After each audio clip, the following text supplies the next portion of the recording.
Où trouver tous les produits 100% Outre-mer? Chez Tropic Marché à Saint-Ouen. Les fruits et légumes et toutes les spécialités salées et sucrées servies avec bonne humeur par une équipe exclusivement ultramarine. Retrouvez l'ambiance et le goût du pays chez Tropic Marché à Saint-Ouen-sur-Seine et sur tropicmarché.com. Mayotte, actualité.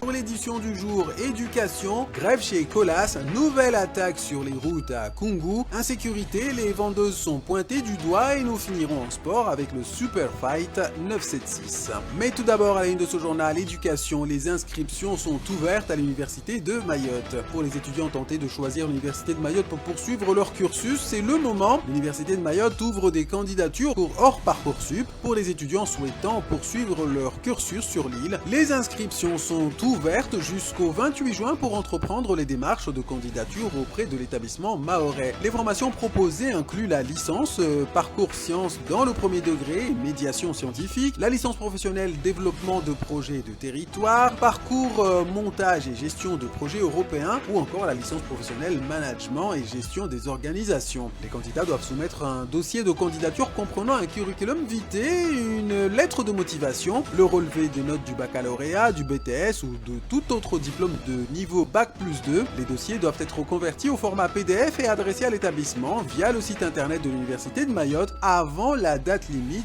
du 28 juin, je vous le disais. Social, avec cette grève des salariés de Colas Mayotte, la CGTMA réclame une augmentation de salaire de 10%. Dans un contexte de tension sociale dans tout le pays, la CGTMA met la pression sur le groupe Colas en marge de la visite d'un dirigeant de Bouygues. Les salariés locaux dénoncent les discriminations et l'injustice sociale et réclament une augmentation générale des salaires de 10% ainsi qu'une répartition équitable des richesses. Il rappelle que c'est grâce aux salariés locaux que Colas Mayotte est numéro 1 sur les remontées de dividendes dans le groupe, mais qu'ils sont pourtant discriminés sur les avantages. Il demande donc plus de transparence dans la répartition des richesses et une réduction des écarts salariaux pour un environnement de travail plus harmonieux et plus juste. La centrale syndicale a expliqué que, je cite, « Alors que nous créons les richesses, les salariés demandent un partage des richesses équitables et demandent que la distribution non transparente qu'ils déplorent s'arrête. » Fin de citation. La visite du dirigeant de Bouygues risque d'être mouvementée car la CGTMA attend des réponses à ses revendications. Insécurité avec cette nouvelle attaque à Majicavo dans la commune de Koungou. Mayotte est confrontée à une insécurité croissante sur les routes avec des automobilistes qui vivent dans la peur constante des agressions et du vandalisme. Une récente attaque à Majicavo-Koropa a mis en lumière ce problème lorsqu'une voiture a été prise pour cible par des voyous cagoulés, obligeant le conducteur à prendre la fuite. Sa femme a réussi à prendre la fuite également, mais une fois qu'elle a été dépouillée par les voyous.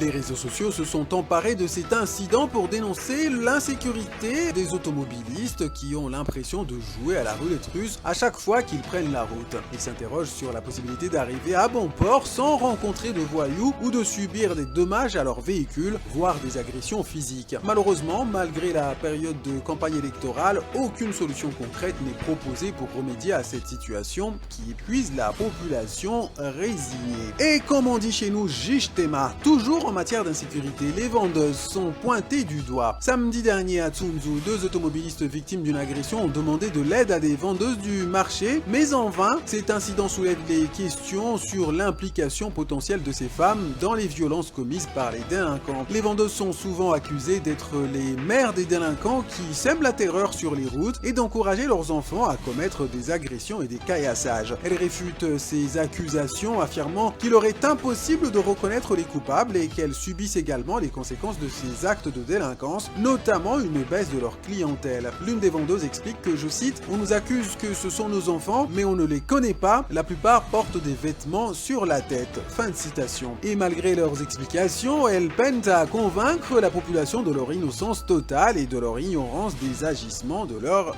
enfants. Je vous propose de clôturer cette édition en sport avec le Super Fight 976. La 3e édition du Super Fight 976, un gala de kickboxing très attendu, aura lieu samedi à partir de 18h au gymnase Jean-François Horry à Mgambani, dans la commune de Mamoudzou. Des combattants renommés de différents pays, dont la Réunion, la France métropolitaine, la Belgique ou encore la Grèce, s'affronteront sur le ring dans des combats de juniors, de classe B, classe classe A ou encore pro. Le kickboxing, un sport de contact développé dès le début des années 60 au Japon, qui combine des techniques de boxe pied-point, promet un spectacle intense et riche en adrénaline pour les amateurs de sport de combat. Alors une petite information très importante, il y aurait des agressions et des caillassages en cours du côté de Tsunzu 1. Visiblement, il y a quelques minutes, une voiture a été, comme très souvent, cassée et l'occupante, qui était une dame du véhicule, aurait été blessée. Donc soyez prudents sur la route et on en reparlera tout à l'heure dans la deuxième partie de la matinale, parce que effectivement la soirée d'hier a été très violente à Tsunzu 1 autour du pont de Kwale, avec des autocars de transport scolaire qui ont été agressés, des étudiants blessés. On en reparlera tout à l'heure, parce que hier on est allé aussi à la rencontre des Bouénis du marché et ce sera l'occasion d'en reparler à 6h30. Pour l'heure, je voudrais que l'on regarde cette première information dont beaucoup de monde a commencé à parler hier. Et on va en parler un peu. Jordan Bardella n'entend pas remettre en cause les engagements de la France au niveau international, et ça concerne notamment le commandement intégré de l'OTAN, qu'il n'envisage pas de quitter, alors qu'en 2022, Marine Le Pen avait annoncé que si elle était présidente de la République, elle souhaitait le faire. Alors messieurs, c'est la maturité politique qui se précise à la veille peut-être d'exercer des responsabilités, ou c'est comme d'autres avant, Sarko avec travailler plus pour gagner plus, Hollande, le changement c'est maintenant, etc. Est-ce qu'il faut craindre? Est-ce que c'est de la maturité ou est-ce que c'est du renoncement? Je dirais que il arrive à l'heure de la vérité. Et effectivement, je pense qu'il se rend compte que la France, c'est déjà un grand pays qui a des engagements et qui a une place au plan international. Et cette place, la France l'a acquis par rapport à ses engagements, par rapport à son histoire. Et Jordan Bardella, ce n'est pas Marine Le Pen. Il faut aussi qu'il ait sa position, qu'il impose sa marque. S'il ne démontre pas que la France a un niveau militaire, historique, diplomatique qu'il faut maintenir, avec tout ce qui se passe en Afrique en ce moment, donc on voit déjà au Mali, au Tchad, au Sénégal, toutes ces difficultés. Maintenant, venir sortir la France de l'OTAN, ça serait une grosse difficulté, parce que, comme on le voit, en face, on a une guerre qui couvre. Et effectivement, si jamais ça se répand, que ça prend en Europe tout entier, ça peut être une difficulté. Donc je pense que c'est un peu du rétropédalage, comme il l'a dit aussi hier, que s'il n'a pas la majorité absolue, il ne sera pas Premier ministre. Je dirais que c'est l'heure de vérité qui arrive avec ces positions qui pourraient quand même lui être préjudiciables par rapport à sa campagne. Fatih, vous partagez le point de vue de Sidi? Oui, c'est effectivement, enfin, c'est lorsque, vous savez, lorsqu'on est en dehors du pouvoir, en dehors voilà, des affaires, on a toujours une imagination, même si débordante. Même si les gens ont fait des études, ils savent, mais vous ne savez pas réellement, vous n'avez pas, vous pouvez pas toucher du doigt réellement en fait comment gérer une commune, comment gérer un département, comment gérer l'État. Tant que vous n'êtes pas réellement aux manettes. Et c'est vrai qu'il y a ce principe là, il n'est pas aux manettes encore. Non, mais justement, mais bon, de plus vous vous en approchez, et plus vous avez une vue un peu plus c'est fidèle. La veille d'une épreuve. Voilà, oui, un peu plus c'est fidèle. la veille d'une épreuve. Voilà, une vue un peu plus fidèle, en fait, de ce qu'est réellement, diriger la France. C'est autre chose. Et c'est vrai, mais c'est un vieux pieux.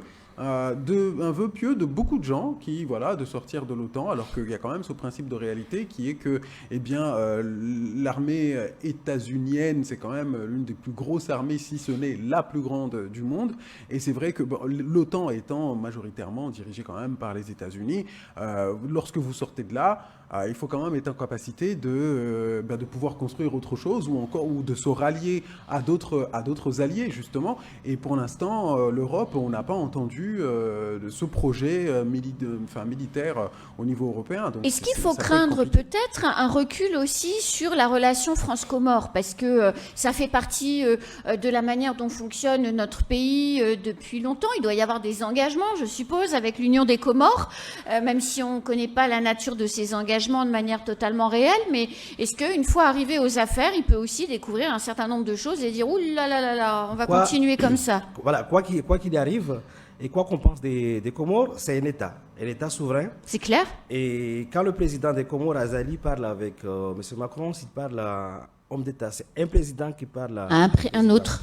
Donc il est vrai que ça a quand même des conséquences dans la vie à Mayotte, la vie politique et la vie sociale. Mais Mayotte, c'est à un échelon encore un peu plus bas.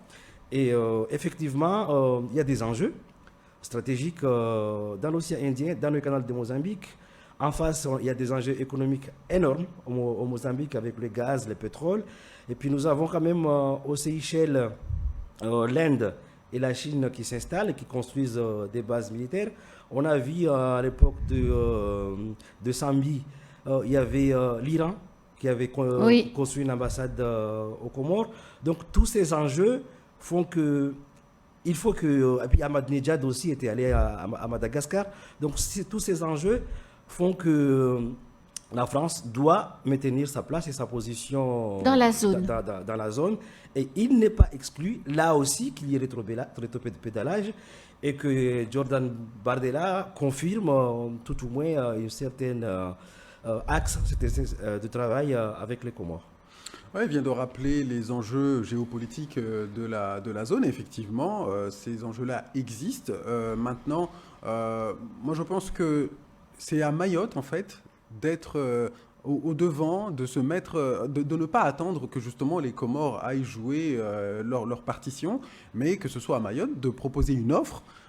Et pour cela, ça nécessite, eh bien, dans un premier temps, qu'on ait des élus qui soient conscients de ces enjeux-là, qui soient alertes et qui travaillent. Et qui, pour l'instant, ça n'a pas été ce qui a été le plus démontré. En tout cas, si on prend la majorité de la classe politique, ça n'a pas été, ils n'ont pas brillé sur ce point-là. Et justement, peut-être que si on écoute, pardon de prêcher pour ma paroisse, mais si on écoute une certaine députée qui disait que justement, elle regrettait du fait qu'elle n'était pas assez accompagnée sur cet aspect, justement, de la politique, et qu'elle regrettait qu'à Paris, elle tienne un certain discours, et que d'autres élus, quand ils arrivent, tiennent un discours totalement inverse, qui justement ne tient pas compte de cet aspect-là, et ce qui est fort dommageable pour Mayotte.